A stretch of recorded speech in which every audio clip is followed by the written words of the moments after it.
संकष्टी चतुर्थी व्रत कथा।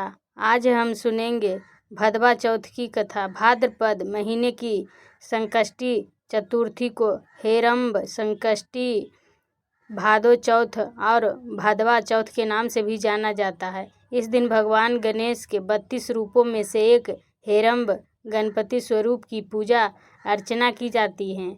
यहाँ आप जानेंगे इस चतुर्थी पर कौन सी कथा पढ़ी या सुनी जाती है।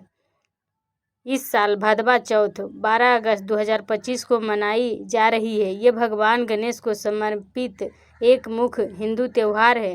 धार्मिक मान्यताओं के अनुसार इस दिन व्रत रखने से भक्तों की सारी मनोकामनाएं पूर्ण होती है। कई महिलाएं संतान सुख की प्राप्ति के लिए भी ये व्रत रखती हैं। कई जगहों पर इस दिन गाय और बछड़े की भी पूजा की जाती है। यहाँ हम आपको बताएंगे संकष्टी चतुर्थी के दिन कौन सी कथा पढ़ी जाती है। संकष्टी व्रत कथा।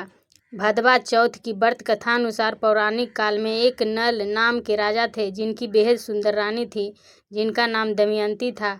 किसी शाप के कारण राजा नल को अपना राजपाट खोने के साथ साथ अपनी रानी से दूर होने का कष्ट भी सहना पड़ा। तब दमयंती ने भादो संकष्टी चतुर्थी का व्रत किया, जिसके प्रभाव से उन्होंने अपने पति को प्राप्त किया। कथा के अनुसार किसी शाप के कारण राजा नल के ऊपर अचानक से दुखों का पहाड़ टूट पड़ा।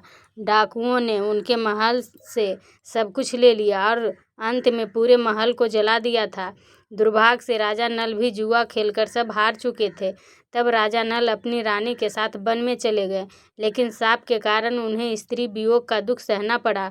अब दोनों एक दूसरे के वियोग में वन में अकेले देशांतरण कर रहे थे। एक दिन रानी दमयंती को वन में महर्षि सरभंग के दर्शन हुए। रानी ने मुनि को नमस्कार किया और अपने पति को प्राप्त करने का उपाय पूछा। तब मुनि ने दमयंती को भादो की चौथ का व्रत रखने की सलाह दी और कहा कि इस व्रत में गजानन भगवान की विधि विधान पूजा करो। इस व्रत के प्रभाव से तुम्हारे पति तुम्हें अवश्य प्राप्त होंगे। रानी दमयंती ने पूरी विधि विधान से ये व्रत किया, जिसके प्रभाव से उन्हें अपने पति के साथ साथ पुत्र की भी प्राप्ति हुई। इस व्रत के प्रभाव से ही राजा रानी को उनके कष्टों से मुक्ति मिल गई। कहते हैं तभी से इस व्रत का विघ्न का नाश करने वाला सर्वोत्तम व्रत माने जाने लगा। अगर आप इस व्रत को करते हैं तो जरूरी है कि इस कथा को भी अवश्य पढ़िए और सुनिए। बिना कथा के कोई भी व्रत पूर्ण नहीं होता है। तो ये थी आज की कथा।